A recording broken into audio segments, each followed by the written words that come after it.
ચાલો હવે જોઈએ ગતિ ઉર્જા. તો ઉર્જા એટલે શું? તો ઉર્જા એટલે કાર્ય કરવાની ક્ષમતા. કાર્ય કરવાની ક્ષમતાને ઉર્જા કહેવામાં આવે છે. તો પછી ગતિ ઉર્જા એટલે શું હવે? બરાબર?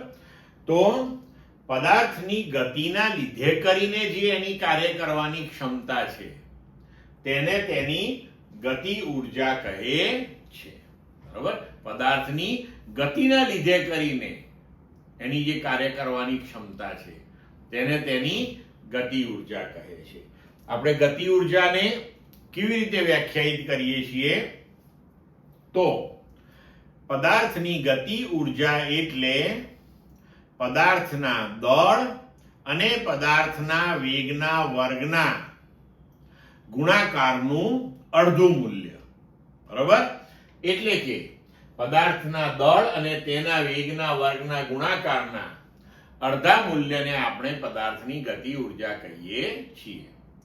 જો આપણે પદાર્થનું દળ m લઈએ અને એનો વેગ v લઈએ તો તેની ગતિ ઉર્જાનું સમીકરણ આપણે લખી શકીએ કે k બરાબર ગતિ ઉર્જા માટે આપણે કેપિટલ K સંજ્ઞા વાપરીએ છીએ. તો કેપિટલ K બરાબર હાફ mv સ્ક્વેર, જ્યાં m પદાર્થનું દળ અને v પદાર્થની ઝડપ. બરોબર?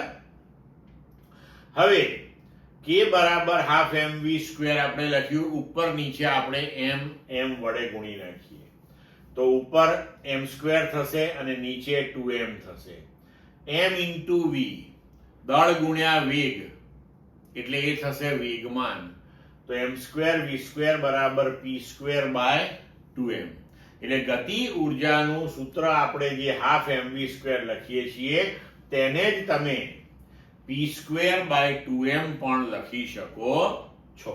બરોબર છે? અને આપણે કહ્યું કે ઉર્જા એટલે કાર્ય કરવાની ક્ષમતા. તો પછી ઉર્જાનો એકમ એ કાર્યનો જ એકમ થશે. એટલે કે MKS કે SI પદ્ધતિમાં તેનો એકમ આપણે જૂલ લઈશું અને CGS પદ્ધતિમાં તેનો એકમ અર્ગ થશે અને તેનું પારિમાણિક સૂત્ર પણ કાર્યનું જ પારિમાણિક સૂત્ર થશે. એટલે કે m1 L2 T - 2. ક્લિયર મિત્રો?